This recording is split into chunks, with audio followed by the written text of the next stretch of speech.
Atul Gopal plug in India से, और आज हम बेंगलोर में हैं और बेंगलोर में आए हैं आपके एक प्रश्न का उत्तर देने के लिए। कई सारे हमारे जो देखने वाले हैं उनको पूछते हैं कि यार ईवी जो है वो शहर के अंदर चलाने के लिए गाड़ी ठीक है, लेकिन जब हमें शहरों के बीच में जाना होता है तो क्या ईवी चलेगी, क्या वो प्रैक्टिकल रहेगी? तो आज हम कोशिश करेंगे आपके ये प्रश्न का जवाब देने की।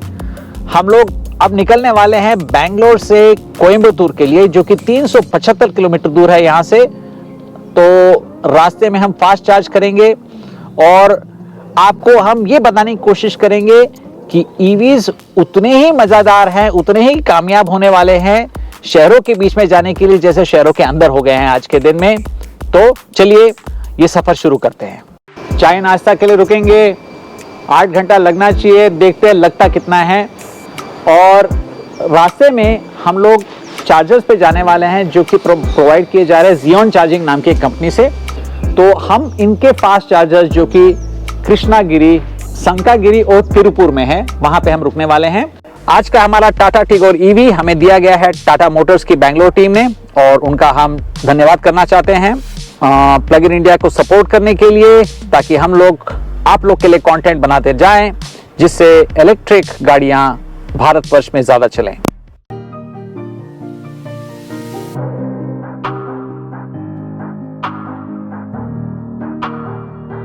आज के इस सफर में हमारे साथी होने वाले हैं कैप्टन संजय। वेलकम कैप्टन जी। नमस्कार, थैंक यू।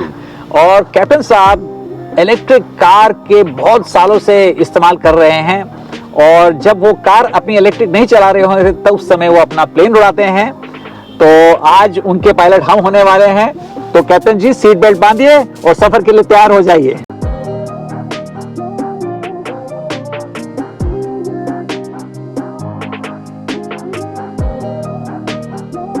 तो सुबह 7:45 बजे हम निकल चढ़े अपने होटल से, इलेक्ट्रॉनिक सिटी बेंगलोर से। 1 घंटा लगा हमें जियोन चार्जर कृष्णागिरी में पहुंचने के लिए, और यहाँ पे हमने ब्रेक ले लिया जो कि एकदम बढ़िया रहा, क्योंकि सुबह हमने नाश्ता किया नहीं था।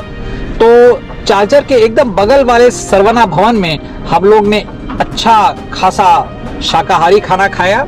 जब शुरुआत की तो एसओसी करीब 81% था, और जब हम लोग यहाँ तक पहुँचे तो 51% तक तो पहुँच चुका था।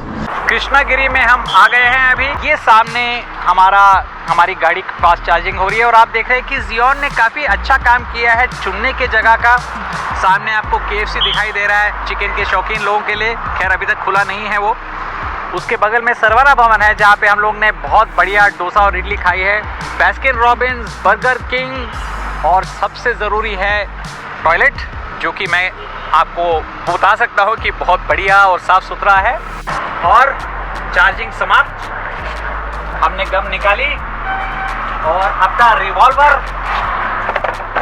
अपने जगह पे डाल दिया है, चलने के लिए तैयार।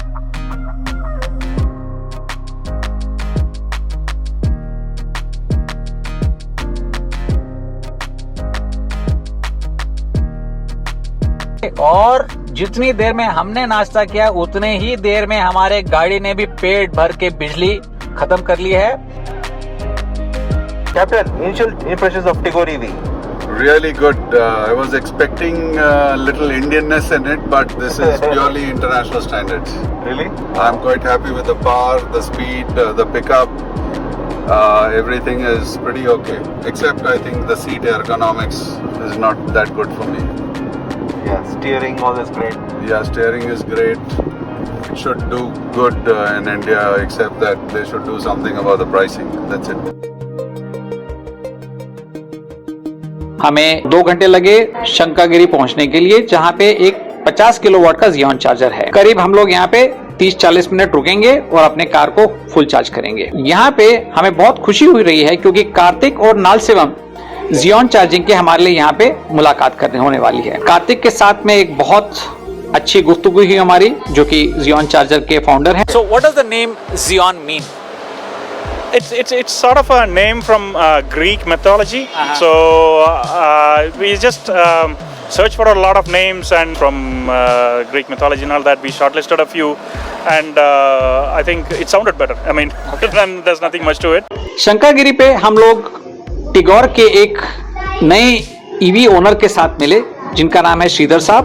हमारे पास समय ज्यादा था तो हमने श्रीधर साहब को कहा कि भैया पहले आप चार्जिंग कर लीजिए। श्रीधर साहब ने हमें इन्फॉर्म किया कि उनकी गाड़ी उनको कम से कम 220 किलोमीटर हाईवे पे दे रही है, जो कि बहुत ही बढ़िया है।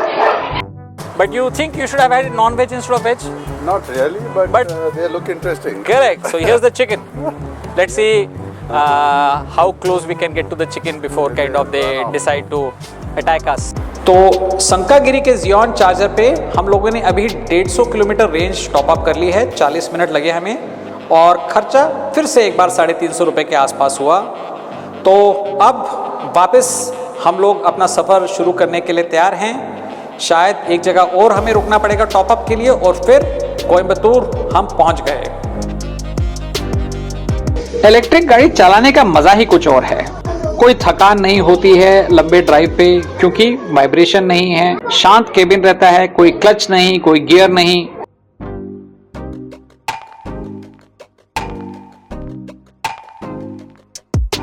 अंधेरा हो चुका है और हमारा सफ़र का 100 किलोमीटर और पूरा हुआ और हम पहुंचे अविनाशी नाम की जगह पे जो कोयम्बतूर से करीब 40-50 किलोमीटर दूरी पे है।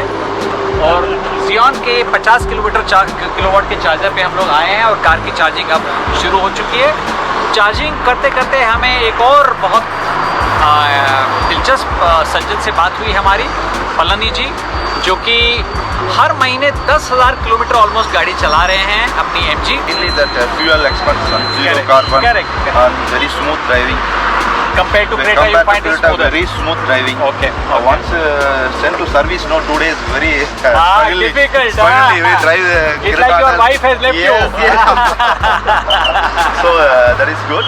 रास्ते में हम पेरुंदराई नाम के एक छोटे से शहर में रुके और वहाँ पे हमारी मुलाकात हुई डॉक्टर मदन कुमार के साथ।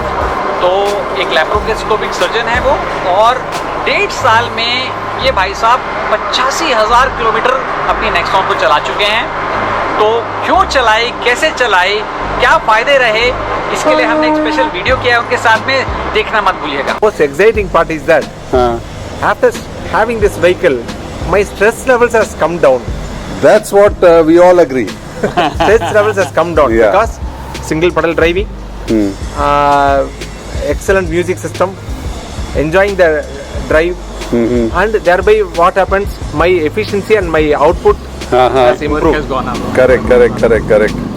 So this is the EV, Nexon EV with close to 85,000 kilometers. तो गाड़ी अब 51% चार्ज हो गई है हमारी और जब तक हम इसका इंतज़ार कर रहे हैं तो थोड़ा बहुत आपको इस चार्जर के बारे में बता देता हूँ। ये यूरोप की कंपनी है एशिया ब्राउन बोवरी, जिसको ABB कहते हैं, इनका बनाया हुआ चार्जर है। फिलहाल ये मेक इन इंडिया स्कीम में नहीं आता है, इसको काफ़ी पूरा का पूरा इंपोर्ट किया जाता है, जिस वजह से थोड़ा सा इसका दाम महंगा चल रहा है। हम उम्मीद करते हैं कि ABB के इंडिया में भी प्लांट है और यहाँ पे उसका जल्द से प्रोडक्शन शुरू करें ताकि इसके दाम कम हो और ज़्यादा से ज़्यादा चार्जर इंडिया में लग पाएँ। हमने दूसरे कंपनियों के भी चार्जर इस्तेमाल किए और जियोन वाले लोग हमको ये भी कहते हैं कि शुरुआत में जो कंपनीज के चार्जर उन्होंने शुरुआत में ट्राई किए थे उसमें काफ़ी दिक्कतें आई, काफ़ी बग्स थे, जिसकी वजह से उनको ये महंगे वाले चार्जर खरीदने पड़े। हमने जितनी बार आज 3-4 बार इस्तेमाल किया है हमें बिल्कुल कोई दिक्कत नहीं आई इस चार्जर को इस्तेमाल करने में। और एक चीज़ जो जियोन ने की है जो हमें ज़्यादा पसंद आई है, जिसके बारे में अभी आपको बात करूँगा, तो ये छोटा सा एक खिलौना है जिसमें एक RFID नाम का चिप होता है। तो आपको जब भी चार्जिंग शुरू करनी होती है तो आप इसको यहाँ पे लगाते हैं, चार्जिंग शुरू, आप फिर से एक बार यहाँ पे लगाइए तो चार्जिंग बंद हो जाती है। तो उसका फ़ायदा ये रहता है कि आपको आपके फ़ोन के सॉफ्टवेयर के साथ खेलना नहीं पड़ता है।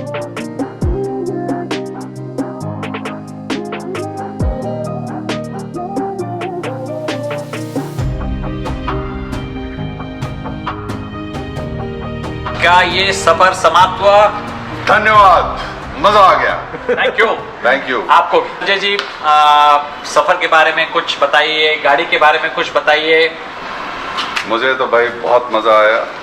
जैसे मैंने पहले डिस्कस किया, Tigor EV Ziptron thumbs up. मेरे दिमाग में इंडिका का थोड़ा इम्प्रेशन था, कुछ था, but that has change completely. हाँ जी। I have took the car. मैं अपना ये गाड़ी आज थोड़े रफ राइड्स पे भी ड्राइव किया और suspension everything was above average हाँ जी। For Indian car, Indian made, Indian technology car, which I am very proud. मैं बहुत खुश हूँ उसके बारे में। इलेक्ट्रिक व्हीकल का सबसे खास बात है, हर एक इंसान एक यूनिक इंसान है। खासकर इवन जो हमें पलनी जी जो खाना का दावत दिए और कितना बढ़िया मिलेट्स का खाना खिलाए, बहुत हेल्दी, मज़ा आ गया केले के पत्ते पे। तो लोगों से मिलना एक अपने आप में एक अनोखा एक्सपीरियंस रहा है, जो कि बहुत ही वैल्यूबल है हम सब के लिए और सीखने के लिए बहुत कुछ है। तो ये गाड़ी तो मज़ा आ गया।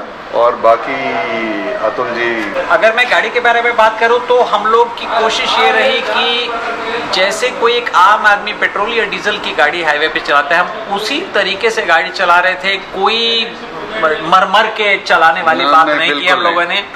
मतलब अच्छे से चलाएं। अगर मैं 80 की स्पीड पे चला रहा था तो कैप्टन साहब 100 पे चला रहे थे। मतलब हवाई जहाज उड़ाते हैं तो आदत नहीं थी छोटे कम स्पीड की उनकी, तो स्पीड्स एकदम हाईवे वाली रही। हार्डली किसी ने हमको ओवरटेक किया हाईवे पे, ठीक है।